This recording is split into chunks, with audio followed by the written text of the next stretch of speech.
So just real quick too, one thing I like to point out about aerial recon, I don't think that anybody's explained yet. You know, like it or hate it, you know, whatever. But just to make sure people at least understand how it functions before they hate it. First off, aerial recon was designed. Well, most 95% of the game was designed in 2006, right after we finished Red Orchestra Austria. So you know, there's been some talk about they decided to take the UAV from Call of Duty and put it in Red Orchestra to make it more appealing to Call of Duty players. No. Now that feature was designed in 2006 before Modern Warfare was a glimmer in Infinity Ward's eye. But also, you know, aerial recon. You know, as you saw, if you've seen any of the videos, you know, it shows you the location of where enemies are, but the information actually filters down the chain of command at different rates. So the commander, if he's standing right by the radio, which means he's in direct radio contact with the recon plane, he gets instant updates because he's hearing the reports right from the recon plane. The squad leaders get that information out on delay a couple of seconds later. The regular infantry people get that on an even larger delay, let's say 5 seconds later. So by the time it gets to them, you know, it's basically general information. It's like, even if it's exact, even if they knew 5 seconds ago there was a guy right here, they don't know where the guy is right at that moment. So this is, you know, people are like, oh, I'll know exactly where a guy is and I'll go shoot him. No, that's, you know where the guy was. And for the commander, he's back at the radio. He's not going to be able to do a whole lot other than drop artillery or whatever on that location. And you know, there's been some suggestions like, why don't you draw a red blob to indicate that there's some enemies in this area? Well, that's great, except for in 9 out of 10 maps, what you would always have is, yep, there's a red blob here because this is where defenders go and this is where attackers go. You know, you can't use a red blob because it's not specific enough. But also, the aerial recon is not that different than the way we abstracted reality for artillery. You know, in reality, you can't actually call artillery and 30 seconds later or 10 seconds later there's bombs falling, you know, on the target. But it is real to have artillery in a battle. So if a map is 15 minutes long, you can't have, you know, wait 2 hours for artillery. So we abstracted that to a degree, so we could have something realistic in the game. You know, it's the same thing with recon.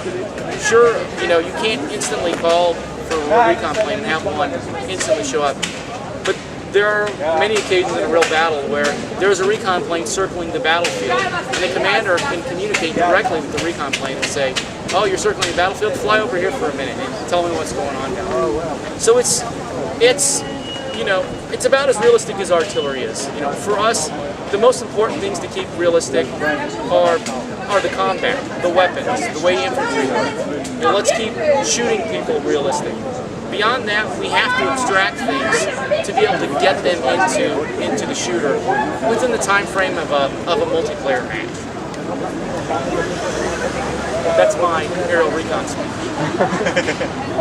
I have a question about are the binoculars droppable? Because I was Are they what? Droppable. You can throw them away if, let's say, the map material is not available. Can you drop the binoculars from that? Because I was some sort of quiz when I played, for example, in G and tried to switch the weapons with a mouse wheel and then ended up with binoculars and got shot because of that. So how did you get binoculars with the MG? Well, some maps you have binoculars and then really? Yes. Really? DMG? Yes. I believe. Or some custom maps at least. There are 1000 average versions. It can be the commander too, but the point is that you sometimes end up having the binoculars in the hand and enemies right in front of you. So I would like to have some sort of option to drop those to save my ass and pistol him or something. So is there a chance? We hadn't thought of allowing you to drop binoculars, but perhaps we can. Well, particularly for a commander, they need the binoculars to do their role, so they're not going to ever be able to get rid of the binoculars. But perhaps. Well, I think, thinking back, I think the reason we gave binoculars to the machine gunners, if we did, I know we gave them to the PTRD guys, the anti-tank rifle guys, was their role was really difficult to see enemies at the distance. But with the focus system and the controlled breathing, that's not a problem anymore. So really squad leaders and commanders are going to be the only people that get binoculars. And the squad leaders and commanders need them because the squad leaders can mark artillery positions that the commander can fall in, and they'll need the binoculars to be able to keep it. If you, like for instance, look through the binoculars and then switch to PTRD, will the point you aimed at with your binoculars be the same point you aim at with your PTRD? You're talking about the infamous tactic of sniping with the binoculars and switching. Well, there are more. For instance, you have free aim and people run, and if they stop running, then the free aim of hip shooting gets centered exactly in the center of the screen. So then people shoot with perfect accuracy because the free aim actually is avoided by recentering the sights. Stuff like that. It works a little different in the new game since there's free aim in the iron sights. The guns, can be offset even when they're in iron sights. So you shouldn't see that problem, I don't believe, in the new game. Because when you go into iron sights, you're still in free aim. So you could be aimed over here, you could be aimed over there, you could be aimed over this. Looks nice to be at least. Anyone else got any questions? Or should I really close it down this time?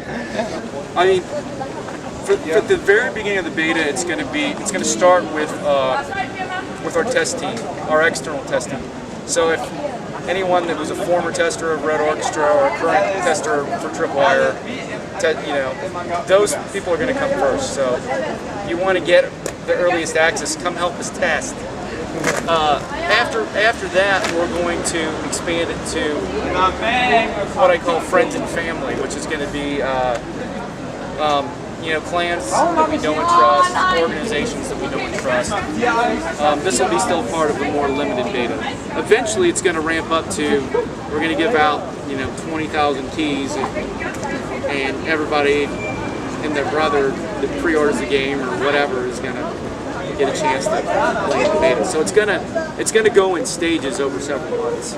How can people, if they want, join that basic core test group of Tripwire? How can they get in contact with you or apply if they really want to help test? There's, I believe there is an application form on either the Tripwire side or the Red Orchestra side.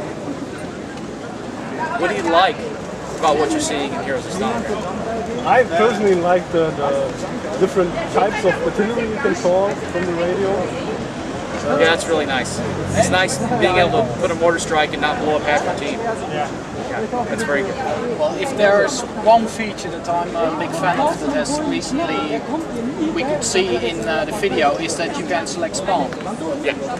And another is you can spawn the spot lead. Spawn near the squad lead. Yeah, I'm not sure if I explained that in the video, but yeah, it's not like Battlefield where like you're the squad leader and I'm dead and I appear right next to you and oh, there's an enemy right there, and even though it was 1-to-1, now it's 2-to-1 and now you kill the enemy because I appeared right next to you. You actually spawn near the squad leader in the closest location that an enemy can't see and is not in a capture zone. So you can't have players appearing right inside the capture zone, changing the capture rate or causing the capture to get broken. They'll spawn outside the cap zone, right outside the cap zone, and then come back into the fight. But it's great because it keeps groups together. It keeps the players fighting as a group.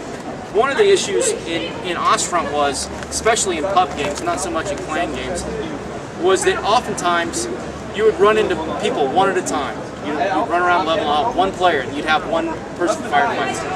Because of the spawning to the squad leader, now you run into people in groups. And you have 3, 4, 5, 6, or 8 people exchanging fire. That's a lot more exciting. I have a question about that. Since you can select the spawn, you have some sort of menu.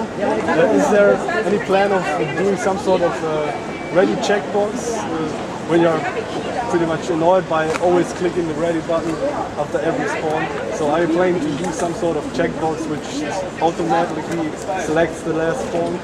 Is that Hadn't thought of that, but something we Well, can. you're talking about accessibility and making the game easier. This is one thing I would like to see, to get faster into the action and not always disrupted. Yeah, that's why I always, you know, that kind of pissed me off on Battlefield always. You just wait in the time and you just grab a cigarette or something and the time ran out and you're just wondering why you're not starting because you always have to check that bloody ready button. So that would be pretty cool if you have the checkbox. Good feedback. Well, that's it.